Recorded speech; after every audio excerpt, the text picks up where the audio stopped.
Hey guys, this is MonkinOut bringing you part 5 in my 65-gallon saltwater aquarium build series. Today I wanted to share with you the newest equipment purchases I've made. In part 4 I talked about changing a few things around. I was waiting for some stuff to be shipped to my house, and I've basically received everything other than my LED lighting, so I'll focus on those LED lights that I switched to in an upcoming video, but for now we'll focus on what you see here and my reasoning behind making the switch to the products I'm going to talk about. Okay, so to begin with, I switched up my aquarium's heater. Now originally I had a Marineland stealth heater, and the reason I switched was because Mark Callion, Mr. Saltwater Tank, actually informed me that there was a silent product recall on the stealth heaters 100 watts and above. So I actually took that info, shared it with my local fish store where I purchased the heater. They found out that this was indeed true, and so they promptly refunded my money. So thank you, Mark, for that tip. I do appreciate it. And for you guys out there that do have those Marineland stealth heaters, I would check with Marineland customer service and see if your particular heater qualifies for a replacement. But anyways, I took Mark's advice. I got that returned, and then I bought a titanium heater instead. And the main reasons I went with the titanium was, number one, the heating element itself being titanium. It's going to be strong, it's going to be durable. And number two, in this particular model, the Azu heater, I like the fact that the temperature control is going to be outside the tank, so I'll be able to make adjustments relatively easily to fine-tune the temperature in the system. The second product, which you see here, is my Tunze NanoStream 6055 circulation pump.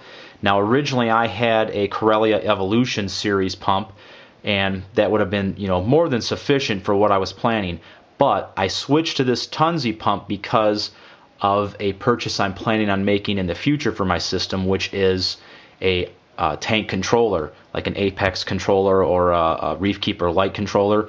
Now these pumps, great in themselves. When you interface them with the tank controller, you'll then be able to control these with variable speed controls, so I'll just have a lot more options. So this was more of like planning for the future, so I made that switch as well.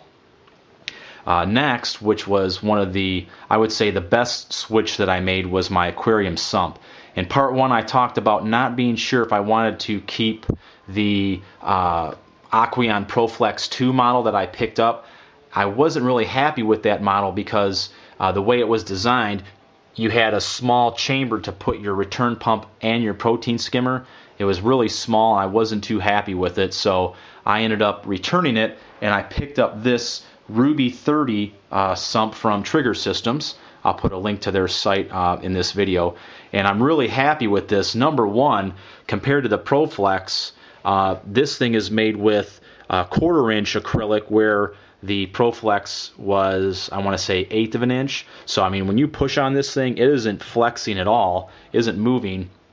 That Aquarium, you would just be able to bow that thing all over the place. And then number two, I'm going to try to get the camera in here a little bit better for you. This is the first chamber. I actually have a pretty decent sized footprint for putting in a protein skimmer, which is exactly what I was looking for. Plenty of room to get a decent size protein skimmer in there. I have a really nice size secondary refugium stage. If we come over here, you can see then it actually has, looks like there's CNC milled slots in there for the water to overflow and trickle through. And then in this area you can put additional filtration. There's 2 racks in here. You could put a carbon filter, some poly filter, filter sponge, whatever, to help stop the bubbles from coming through, the micro bubbles. And that'll lead into the return section. So I'm really happy with this particular model for sure. It's a 30-gallon, and then one little added feature. They have 2 different models in this size for this style, and one of them has this probe holder. I don't know if you guys can see that. I'll try to zoom in. The model that I got here, the Ruby, has this probe holder. So there again, a nice little added feature. Especially if I'm going to go with the tank controller in the future, it's already built in there. And then they have this nice top on here just for a little bit of reinforcement. They make it pretty nice with different color acrylic, in this case red. So I'm very happy with this. They do have a larger size as well, 36. It just wouldn't fit in my cabinet. And I think though overall, compared to what I did have, this was the best choice I made, and it was actually, I want to say, around $30 or $35 cheaper than that Aquarium model, so I even saved a little bit of money there. And then the final piece of equipment that I picked up is, let me bring this back into view, is my protein skimmer. Now I ended up going with this SWC Extreme 160 cone skimmer, and I was really, the basis for my decision was I wanted to get the biggest skimmer that I could fit in my cabinet in the sump and be able to take out to do maintenance without having to tear anything really apart. This fit the bill nicely. It was well within my budget, and I like a couple of the added features on here. Number one, for doing maintenance, I don't know if you guys can see this here, but for cleaning purposes, when you do tear these things down and do your routine maintenance on them, I can actually unscrew the bottom plate and service this completely from the bottom and the top, so it'll make it real easy for cleaning and doing maintenance on the motor, what have you. And then also a couple little added features that I liked. Let me get a better shot over here. Number one, when you want to, say, adjust your water level, we got this valve right here, and there's some nice marks on there, so it'll make it easier for you to do some fine-tuning adjustments. As you can see, as you turn it, let me see, where is it here? I don't know if you guys can see that. It actually opens and closes the valve, so you can really do some minute changes to work on that bubble height in there. Another thing I liked about it too is it being up high. This is actually going to be above the water level in the sump here, so it'll make it real easy for me to do adjustments. I'm not going to have to sit there and stick my hands in the sump to make any adjustments.